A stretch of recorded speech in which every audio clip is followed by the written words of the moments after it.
કચ્છથી જામનગર સુધી નાખવામાં આવતી હેવી વીજલાઇન મુદ્દે મોરબીના ખેડૂતોમાં રોષ જોવા મળ્યો છે।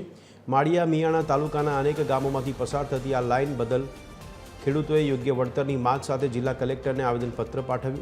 ખેડૂતોનો આક્ષેપ છે કે કંપનીઓ દ્વારા નોટિસ ફટકારવામાં આવી છે, પરંતુ નુકસાનીનો સાચો અંદાજ કરવામાં આવ્યો નથી। ખેડૂતોએ પાવર વિભાગની માર્ગદર્શિકા મુજબ અને અન્ય રાજ્યોની જેમ ઊંચું વળતર મળે તેવી ઉગ્ર માંગણી કરી છે।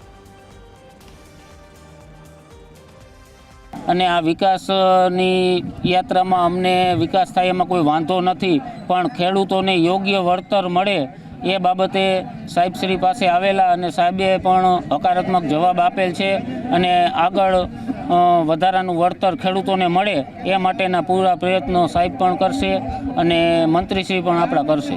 14 જિલ્લામાં સૌથી સારામાં સારું વળતર મોરબી જિલ્લાને મળેલ છે અને એ પ્રમાણે જ ચાલુ રહે અને વારંવાર અમારે માંગણી કરવા અહીંયા ન આવવું પડે અને એક પ્રકારની પોલિસી બનાવવામાં આવે કે જે લાઈન નીકળે એને એ પોલિસી લાગુ પડે। સ્ક્વેર મીટર 979 રૂપિયા કલેક્ટર સાહેબે કરી દીધેલ છે। ખરેખર અમારી જંત્રી બહુ ઓછી છે, એનાથી 20 ગણું જંત્રીથી વધારે વળતર અમને નક્કી કરી દીધેલું છે અને એ પોલિસી સતત જળવાઈ રહે। બીજા નંબરમાં જે કંપનીવાળા છે એ જે તાર નીકળે છે એમાંય પણ ગોલમાલ કરે છે। એવું મેં સાંભળ્યું છે કે જે 6 તાર નીકળતા હોય કે 100 મીટર હોય તો એ ખાલી એક તારના 100 મીટરના જ પૈસા આપે છે, પણ એમાં 6 તાર નીકળતા હોય એટલે 600 મીટરના પૈસા આપવા જોઈએ। આવું પણ કંપનીવાળા એવું કરે છે।